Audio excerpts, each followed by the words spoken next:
She didn't stumble upon greatness, she fought for it. Every step forward came with scars, every smile hid a battle. Every achievement was soaked in hours of blood, sweat, and sacrifice the world will never see. Urgency of change is not a motivational phrase to be plastered on a wall or chanted at a seminar. It is a desperate cry from the soul that understands time doesn't wait, and life will not pause until you're ready. It is the sobering realization that transformation is not optional, not if you want to live fully, not if you want to step into the purpose you were born for.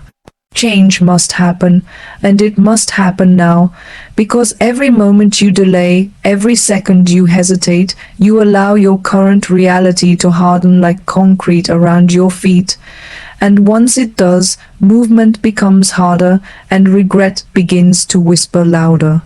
Many people live their lives sleepwalking, waiting for some external force to wake them up. They're waiting for the perfect moment, the right opportunity, the safe space to make a decision, but life isn't a waiting room. It's a battlefield, and on the battlefield, delay is deadly. You cannot afford to spend your years stuck in indecision, paralyzed by fear, or addicted to comfort. If something in you knows you need to change, your attitude, your habits, your environment, your mindset, then understand that the longer you resist, the more damage you do to your future. Urgency means that the time for excuses has expired. It means you understand that who you are today is not capable of carrying the weight of who you're called to be tomorrow. Growth is not comfortable, it is violent. It is the tearing away of old skin. It is the breaking of patterns that have shaped you for years. It is the confrontation with your own pride, your own laziness, your own fear. And if you don't feel the pain of that process, you're not changing, you're just rearranging. This urgency cannot be faked, it must be felt, it must come from a deep place of dissatisfaction, a holy frustration with the way things are. It's when you wake up and say, I cannot keep doing this, I cannot keep being this. You begin to see your days as sacred, your choices as critical, your future as fragile. You begin to understand that mediocrity doesn't need to be chosen, it just needs to be tolerated, and so you move. Not because you feel brave, not because you have it all figured out, but because you realize that inaction is more dangerous than failure. You start speaking differently, you start choosing differently. You start distancing yourself from people and places that numb your calling. And yes, you start losing things, comfort, popularity, maybe even relationships. But that's the cost of transformation. You cannot hold on to who you were and become who you were meant to be. And then you realize something deeper. Change doesn't just require urgency, it requires identity, and that identity is forged in adversity. We live in a world obsessed with image, with reputation, with appearances. But identity has nothing to do with what people see and everything to do with what you survive. Who you truly are is not revealed in success but in struggle. It is when everything around you is stripped away, your plans, your comfort, your approval, that your core is exposed. And for many, that core is empty, because they've spent years building a persona, but not a person. They've curated a life, but never cultivated a soul. But adversity doesn't care about your image. It doesn't care about your trophies, your followers, your applause.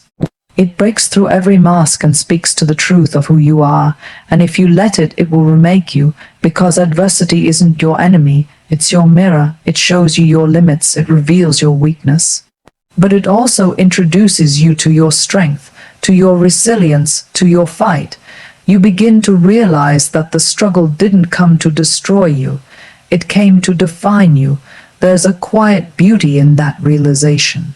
That the pain you thought would end, you actually became the birthplace of your character. That the rejection you thought would ruin you actually redirected your path. That the loneliness you cursed actually taught you how to stand.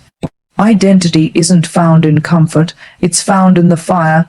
Think of every person who has ever done something meaningful, something lasting. Their story always begins with adversity, with rejection, with failure, with nights of crying themselves to sleep, wondering if they were enough. And then something shifts, not on the outside, but inside. They stop waiting for affirmation and start building conviction. They stop chasing validation and start cultivating purpose. They stop trying to fit in and start standing out, because identity is not about finding yourself. It's about fighting for yourself, fighting for the version of you that was buried under fear, under doubt, under the expectations of others. You will not find your identity in applause. You will not find it in your achievements. You will find it in the wilderness, when the noise fades and the lights go out, when it's just you and your pain, you and your failure, you and your disappointment. And in that silence, you will hear something you've never heard before. Not the voice of critics, not the praise of fans, but the whisper of your soul saying, "I'm still here. I'm not giving up. I was made for more."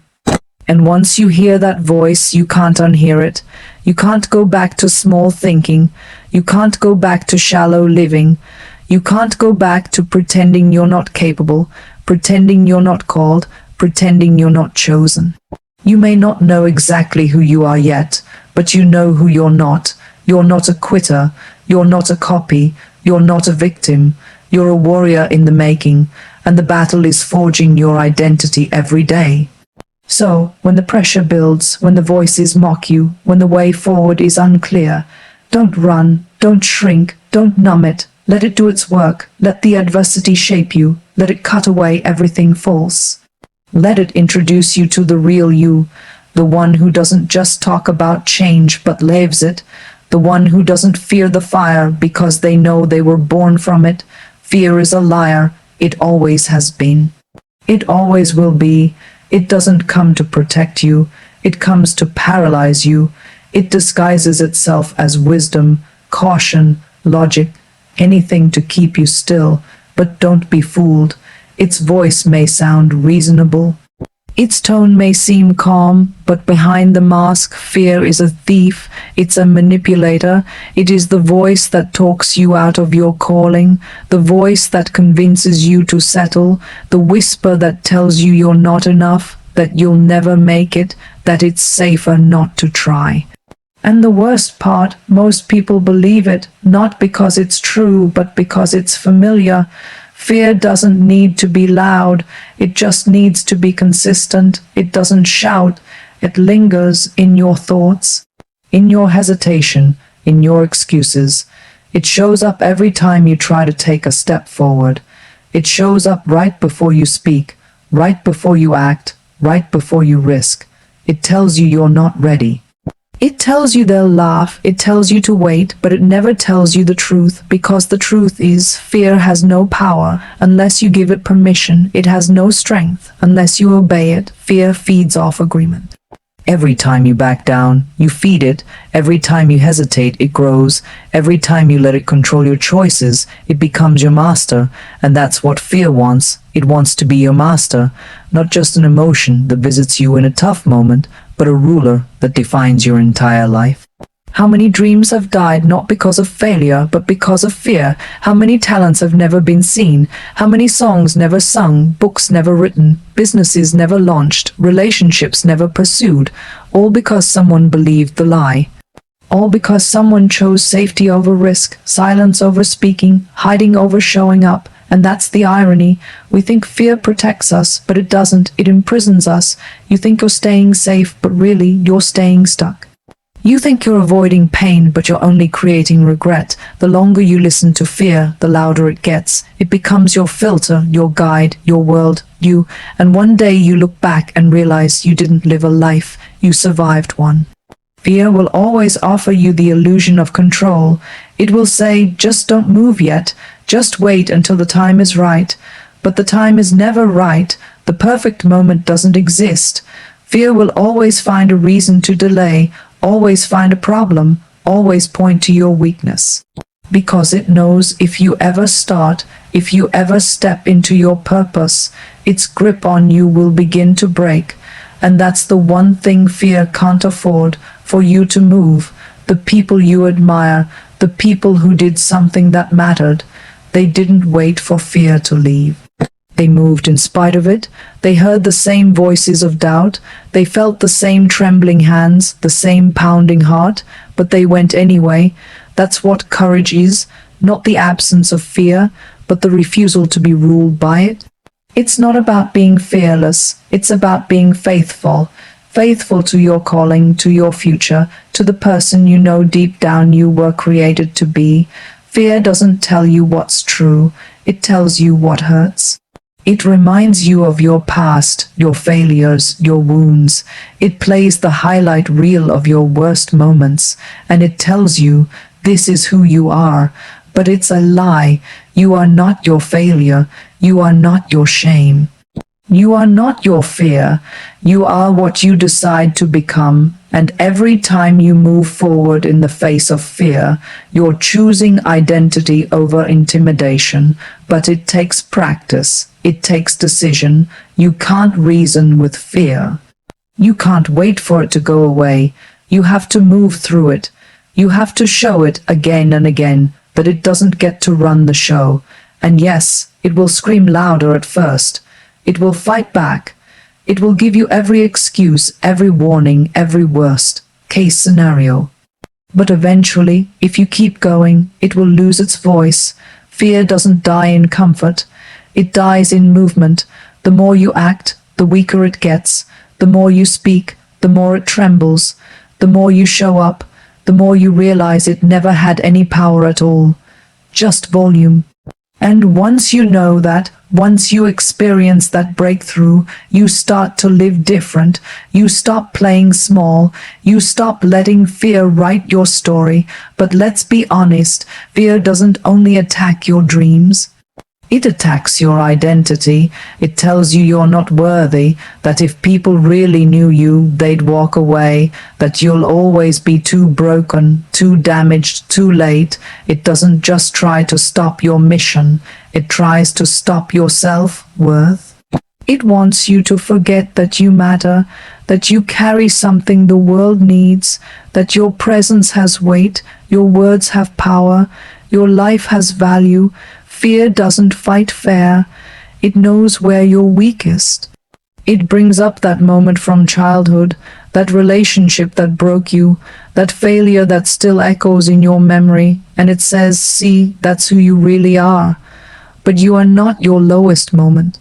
You are not your mistake. You are not your fear. Fear is a liar, but the truth is louder if you're willing to listen. The truth says you're capable. The truth says you're chosen. The truth says you were made for more than surviving. You were made to build, to create, to lead, to love, to impact. And fear knows that. That's why it fights so hard. It's not your weakness that makes fear loud. It's your potential.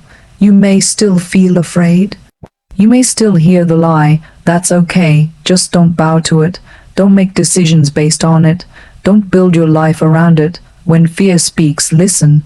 But then ask, is this truth or is this trauma? Is this conviction or is this control? Most of the time, it's just noise. And once you learn to recognize that, you start living, not just breathing. You start rising, not just standing. You start fighting, not just surviving, because fear doesn't deserve your loyalty. It doesn't deserve your years. It doesn't deserve your gift. Let it scream, let it shake, let it try, but don't let it win. It's a liar, and you are not. Don't wait to be chosen. If you sit around waiting for someone to notice you, approve of you, validate you, you'll be sitting for a long time.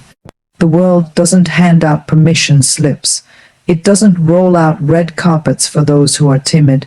It watches, it tests, and if you spend your life waiting to be invited to the table, you'll die hungry. Because the truth is, the people who rise don't wait to be chosen. They decide to show up, even when they're uninvited. We've been conditioned to believe that greatness comes through recognition. That someone in authority, someone important, someone ahead of us has to look at us and say, "You're good enough now, you're ready." But what if that day never comes? What if the people you're waiting on are too afraid to move themselves? What if the system isn't broken? It's just blind. If your worth is based on being chosen by others, your power will always belong to them, and you'll be forever chasing a green light that keeps moving farther away. There is something deeply tragic about watching people with fire in their bones shrink back because no one told them it was okay to shine. People with ideas, with talent, with purpose, but they stay quiet. They stay small, not because they lack ability, but because they're waiting for someone to say, "Now's the time, you're enough, you belong." But that voice doesn't always come, and when it doesn't, you have two choices: wait and wither, or rise and claim it for yourself.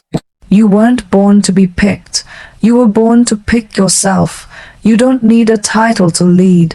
You don't need a following to speak. You don't need permission to begin. The ones who create waves in the world are not the ones who were given platforms. They were the ones who stood up when no one asked them to. They showed up with trembling hands and a voice that cracked. They failed in public. They got laughed at, dismissed, criticized, but they kept going, not because they were certain, but because they were convicted. There is a lie that says, "Wait your turn," but who gets to decide when your turn begins? Who wrote the script that says you're only allowed to move when someone else says go? Your life is not a queue, it's a calling, and callings don't wait in line. They break through, they interrupt. They don't ask, "Am I good enough?" They ask, "Am I willing to go even if I'm not?" Because that's the difference. Those who wait to be chosen ask for security. Those who choose themselves embrace risk. It's easy to sit back and blame your lack of progress on someone else. It's easy to say, "They didn't see me, they didn't promote me, they didn't believe in me." But here's the raw truth. It was never their job to. It's your job to believe in the vision. It's your job to show up when it's inconvenient, when it's awkward, when it's lonely. You don't need applause to start. You need hunger. You don't need a mentor to begin. You need grit. You don't need a spotlight. You need a reason. Look around at the people doing what you dream of doing. Most of them didn't begin with an invitation. They began with rejection. They heard no more times than you can count. They were told to sit down, to wait, to be quiet.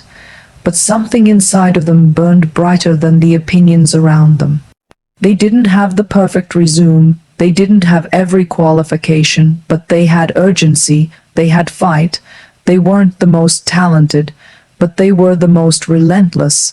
That's what choosing yourself looks like. Choosing yourself means showing up before the door opens.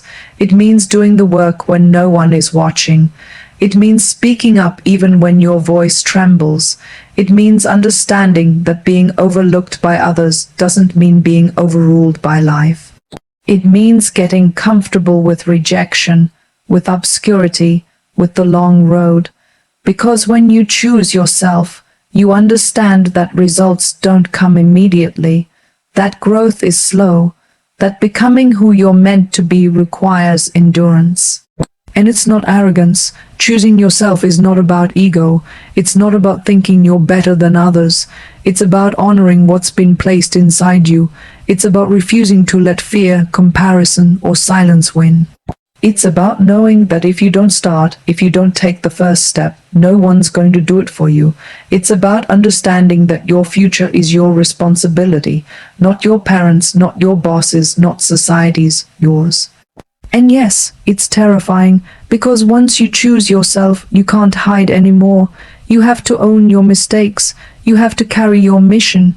You have to face the criticism and the silence. But that's what growth demands. That's what leadership looks like. It's not about waiting in line for someone to say, "We need you." It's about stepping forward and saying, "I'm here. I've got something to give, and I won't apologize for showing up." This world doesn't need more people waiting to be discovered.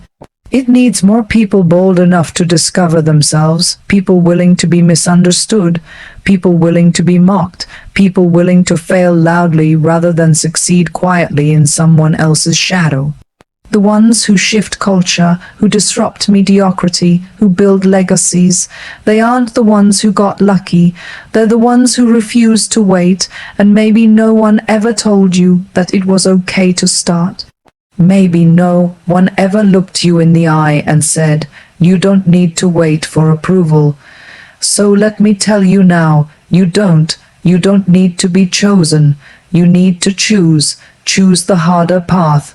Choose to believe you have something to say, something to offer, something to create.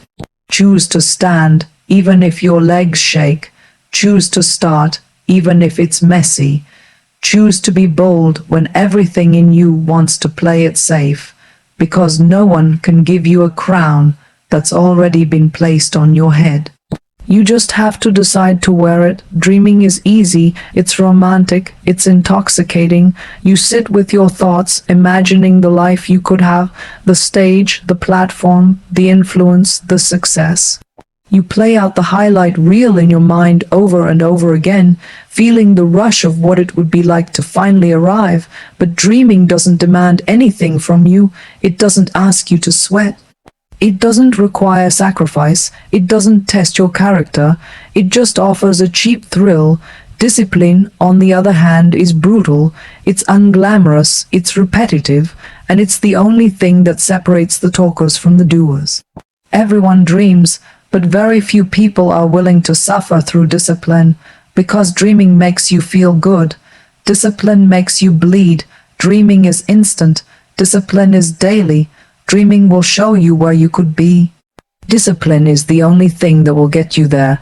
It's the grind you do in silence. It's the work when no one's clapping. It's waking up early, showing up tired, doing it again tomorrow. It's mastering the art of consistency when motivation is nowhere to be found. We've created a culture that worships vision but despises routine. We celebrate big ideas but ignore the cost of execution, and that's why so many people live stuck in cycles of frustration. They're in love with the dream, but they're strangers to discipline. They want the reward, but they run from the requirement. They talk about their potential, but they ignore the process, and they wonder why nothing changes. They think maybe they need a new vision, a new opportunity, a new door to open. But what they really need is a new level of discipline. The dream doesn't die because you didn't want it bad enough. It dies because you didn't work for it long enough. Because the hard truth is, wanting something doesn't make it yours. Talent doesn't make it yours. Even being gifted doesn't make it yours. Only discipline does. Discipline is what builds what dreams only imagine. Discipline is what sustains what desire alone cannot.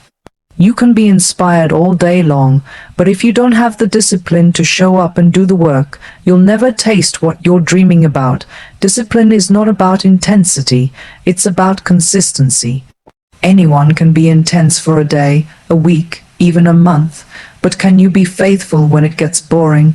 Can you stay committed when the results are slow, when the applause dies down, when no one is asking how it's going anymore? That's where discipline separates itself. That's where the real builders emerge, not in the spotlight, but in the shadows, when no one sees, no one notices, and still, you choose to stay locked in. Dreaming will make you feel good. Discipline will make you feel foolish, at least at first, because when you're building something no one else can see, you look crazy. You get up earlier than everyone else. You say no to things everyone else says yes to.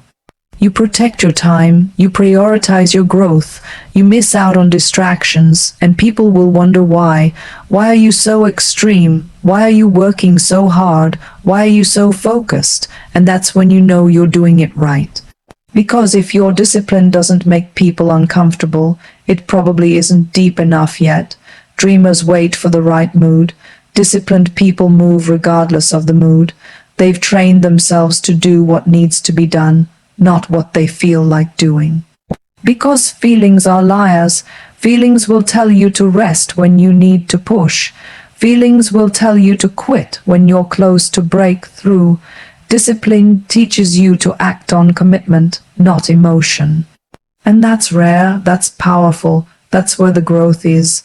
You'll know when you've really embraced discipline when the question changes from "do I feel like doing this?" to "what needs to be done today?" That one shift can change everything. Because you stop relying on external motivation, you stop chasing energy, you start becoming the kind of person who finishes what they start, and that's where confidence comes from, not from hype, not from motivational videos, from keeping your word to yourself, from doing the thing even when it's hard, from stacking wins in secret that no one else knows about. Discipline is what teaches you that excellence isn't a moment, it's a mindset.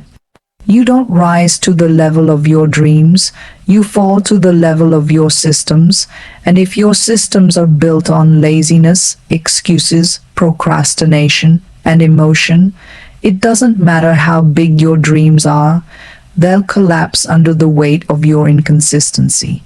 But if your life is structured around discipline, you build something solid, something that can weather disappointment, setbacks, delays, because discipline makes you unshakable. Dreaming often makes you obsessed with the outcome. But discipline teaches you to fall in love with the process, and that's where joy comes from, not from arriving, but from growing, from becoming. From knowing that every day you show up, every day you honor the call, you're not just getting closer to the dream, you're becoming the kind of person who can handle the dream when it finally shows up. There's a reason most people don't succeed. It's not because they weren't called. It's not because they weren't capable. It's because they got tired, they got distracted, they stopped showing up, and it's not glamorous, but it's true. The people who rise are the ones who simply refuse to stop. They don't need to feel inspired to get to work. They don't need conditions to be perfect. They've built a lifestyle around discipline, not desire. And when you do that, you stop being a slave to motivation. You become a master of momentum. You can dream all day about being great, but if your daily habits are small, lazy, and undisciplined, that dream will rot from the inside out. Discipline isn't sexy, it's not celebrated, but it's sacred. It's the bridge between potential and purpose. It's what turns chaos into clarity, hope into habit, vision into reality. Discipline doesn't ask for applause. It doesn't chase attention. It just shows up every day, no matter what, and that's why it wins every time.